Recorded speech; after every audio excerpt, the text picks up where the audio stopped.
1절에서 3절까지 느부갓네살 왕이 조서를 내려서 하나님을 찬양합니다. 그래서 1절에서 3 찬양하는 그 이유가 뭐냐 하는 것이 이제 4절부터 나옵니다. 그러니까 1절에서 3절은 4장의 결론 부분에 해당된다 이렇게 볼 수 있습니다. 느부갓네살이 집에 있으며 내궁에서 평강할 때 4절에 평화할 때 그러니까 이 세상 모든 나라를 정복하고 정치 경제적으로 번영을 누리고 편안하게 지낼 때 세계의 모든 권세와 부와 영광이 자기 혼자에게 집중이 되고 제국을 건설하고 평안할 때 그때 이야기입니다. 그래서 3장에 보면은 금신상까지 그 제국의 평야에 세우고 사람들로부터 신으로 칭송을 받고 그런 일을 할 때 꿈을 꿨다는 거죠. 꿈을 꿨다. 한 꿈을 꾸고 5절에 두려워하였다. 그래서 바벨론의 모든 지혜자들 불러서 꿈을 해석하라. 꿈을 해석하라 했는데 다 해석하지 못하고 다니엘이 이제 꿈을 해석해 줍니다.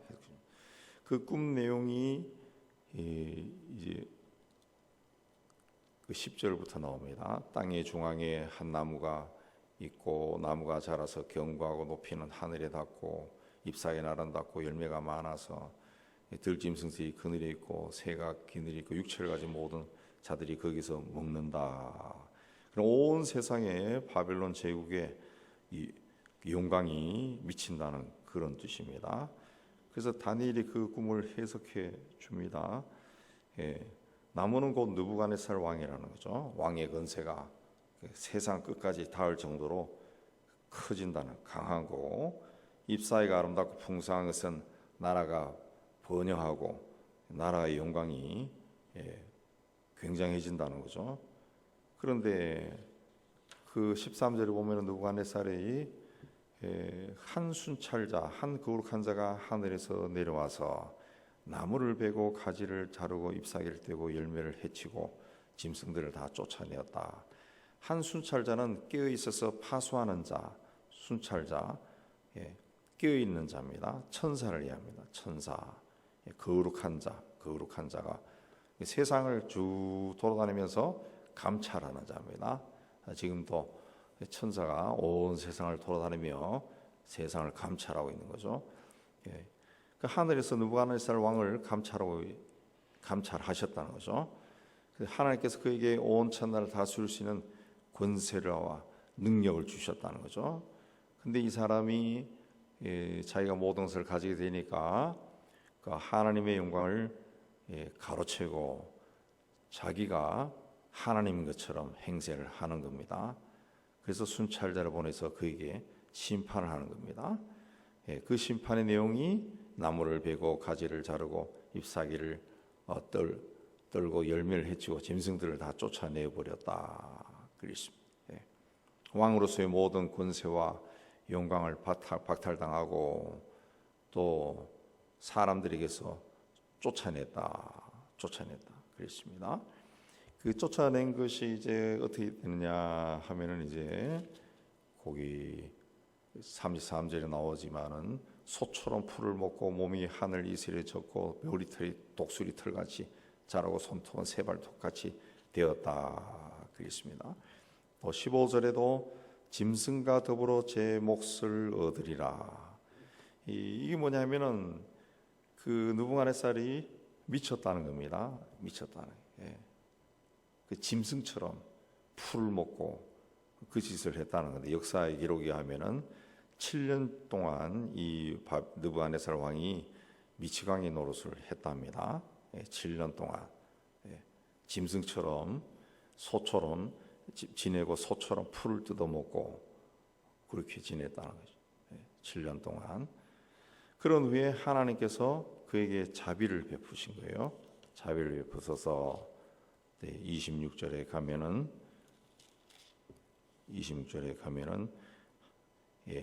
그 나무 뿌리에 그루터기를 남겨둬라. 남겨둬라. 다 베진 않고 뿌리에 그루터기를 남겨뒀다는 거죠. 하나님이 다스리는 줄 왕이 깨달은 후에 왕의 나라가 견고하리라 그랬습니다. 하나님이 누군가를 이제 깨닫게 해준다는 거죠. 깨닫게 해준다.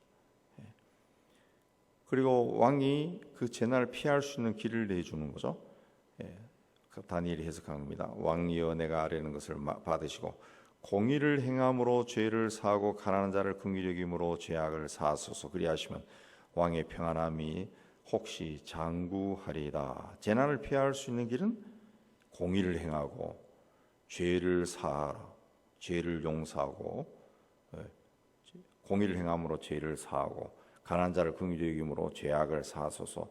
이거는 이제 그 번역이 그렇게 되어 있는데 회개하라는 겁니다. 불의를 떠나서 공의로운 일을 하고 행하면서 회개하시고 가난한 자들을 불쌍히고 가난한 자를 불쌍히 여기라. 그냥 사람들로부터 착취하고 권세를 누리고 그렇게 일을 하지 말라. 그렇게 하지 마라. 죄된 생활을 청산하시오. 그렇게 하면은 왕의 평안함이 혹시 장구하리다. 하나님이 그 심판을 거둬 주실 것입니다. 그 이야기입니다. 그러니까 느부갓네살 왕은 다니엘로부터 하나님의 심판이 자기에게 임한다. 그 이야기를 들었습니다. 나무를 잘라버리고 모든 것이 다 떠나게 할 거다. 그러나 거기서 또 구원을 받을 수 있는 길을 또 들었습니다. 복음의 메시지를 들었죠. 죄를 회개하고 교만함을 회개하고 힘이 없는 사람들 불쌍히 여기고 하나님께 돌아오시오. 그렇게 하면은 당신의 나라가 장구할 것입니다. 권세가 오래 갈 겁니다. 그 이야기를 했습니다. 근데 28절에 이 모든 일이 다 나 느부갓네살 왕에게 임하였느니라 그랬습니다. 그런데 느부갓네살 왕이 그걸 회개를 하지 않았다는 거죠. 그대로 살았다는 겁니다. 그러다가 이 모든 일이 다 나에게 임하였느니라 그랬습니다. 12달이 지난 후에 내가 바벨론 왕궁 지붕에서 거닐세 29절에 나 왕이 말하여 이르되 이 큰 바벨론은 내가 능력과 권세로 건설하여 나의 도성으로 삼고 이것으로 내 위엄의 영광을 나타낸 것이 아니냐. 그 다니엘로부터 꿈의 해석을 듣고 12달 동안 1년 동안 아무것도 안 했다는 거죠. 그리고 그 1년 동안 뭘 했냐? 내가 이걸 만들었다. 그렇게 그 교만에서 벗어나지 않았다는 거죠. 그 말. 그래서 31절에 이 말이 아직도 나 왕의 입에 있을 때 하늘에서 소리가 내려와서 왕아 나라의 왕위가 내게서 떠나느니라. 네가 사람에게 쫓겨나서 들짐승과 함께 살면서 소처럼 풀을 먹을 것이요 이와 같이 7대를 지내서 이제 왕위에서 쫓겨나서 들짐승과 함께 살면서 소처럼 풀을 먹을 것이다. 그 7대 7년 동안 그런 생활을 할 것이다. 그런 생활. 7년 동안 짐승처럼 지낼 것이다. 지극히 높으신 이가 사람의 나라를 다스리시며 자기 뜻대로 그것을 누구에든지 주시는 줄 알기까지 이르리라. 깨달을 때까지 그렇게 미치광이 미쳐서 짐승처럼 풀을 뜯어먹으며 살 것이다. 그랬습니다. 33절에 이 일이 나에게 임해서 사람에게 쫓겨나서 소처럼 풀을 먹고 몸이 하늘 이슬에 젖고 광야에 살았다는 거죠. 머리털이 독수리 털과 같이 자라고 손톱은 새발톱과 같이 되었더라. 그리고 그 기한이 참에 느부갓네살이 하늘을 우러러 보았더니 하나님을 찾았다는 거죠. 34절에 내 총명이 다시 내게 돌아오고 이에 내가 지극히 높으신 이에게 감사하며 영생하신 이를 찬양하고 경배하였나니 그 권세는 영원한 나라요 그 날에는 대대에 이르리로다. 그래서 느부갓네살은 그 고난을 통해서 하나님이 어떤 분인지 만난 겁니다. 깨달은 겁니다. 그 하나님이 어떤 분이냐? 세상 역사를 다 주관하시는 분이다. 세상 역사를 주관. 그는 35절에 자기 뜻대로 행하시는 분이다. 36절에도 내 나라의 영광에 대해서 내 위엄과 광명이 내게로 돌아왔고 그러니까 세상 모든 역사를 권세를 주관하시는 분이다. 그리고 교만한 자는 낮추시고 겸손한 자는 높이시는 분이다. 37절에 교만하게 행하는 자를 그가 낮추신다. 그리고 세상 모든 사람을 구원을 주시는 분이다. 느부갓네살처럼 그 신의 자리에 올라서 신상을 세우고 신에 대한 대우를 받고자 했던 사람이라 할지라도 회개하고 돌아왔을 때 구원해 주시는 분이다. 다시 총명을 돌아오게 해주고 나라의 영광도 돌아오게 해주고 모든 것을 회복해 주시는 분이다. 이걸 이제 깨달은 겁니다. 그래서 깨닫고 난 다음에 이제 1절에서 3절까지 하나님을 찬양하는 겁니다. 찬양하고 조소를 내는 거예요. 자기가 다스리는 바벨론 제국에 조소를 내려서 하나님께 영광이 있다. 그리고 백성들아 들어라 하고 자기가 겪은 일을 쭉 설명을 한 겁니다. 그러니까 이 말씀을 통해서도 하나님이 그 세상에 원하는 것은 구원입니다. 구원. 하나님은 이 세상이 구원받기를 원하십니다. 그래서 예수께서 세상에 오실 때도 하나님이 세상을 이처럼 사랑하사 독생자를 주셨다. 그래서 온 세상이 구원받기를 원하셔서 독생자를 주셨다. 그리스도를 주셨다. 그러므로 이 땅에서 우리가 믿음의 생활하는 우리는 그리스도 안에서 하나가 돼야 됩니다. 하나가 돼야 됩니다. 나뿐만 아니라 예수 믿는 저 사람도 또 저 멀리 있는 그 사람도 하나님이 구원하기 위해 하나님의 자녀로 삼기 위해 독생자를 십자가에 못 박았다.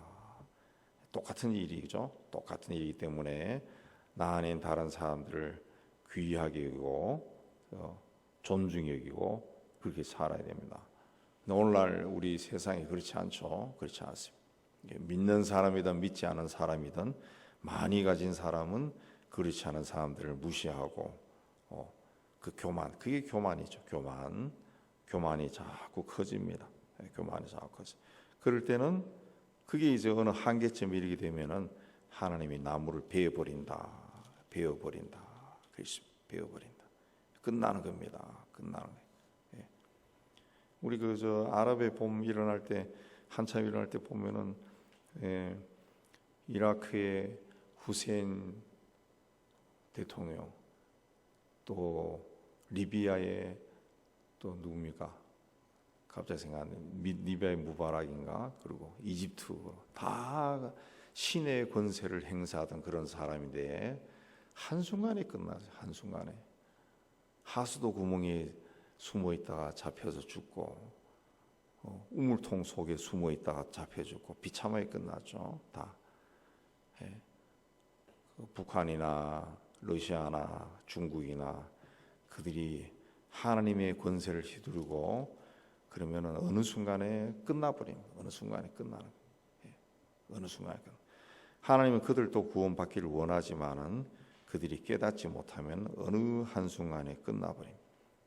오늘 말씀 우리 마음에 두고 하나님 앞에서 그리스도 안에서 모든 세상 사람들을 향한 하나님의 마음을 알고 그들의 구원을 위해서 기도해야 할 것이고 보다 중요한 것은 내가 하나님 앞에 이 땅의 삶이 다하는 그날까지 겸손하게 살도록 낮은 자의 자리에서 살도록 기도해야 할 겁니다. 오늘 또 이 말씀으로 기도의 자리에 나아가는 여러분이 되시기를 주의 이름으로 축복합니다.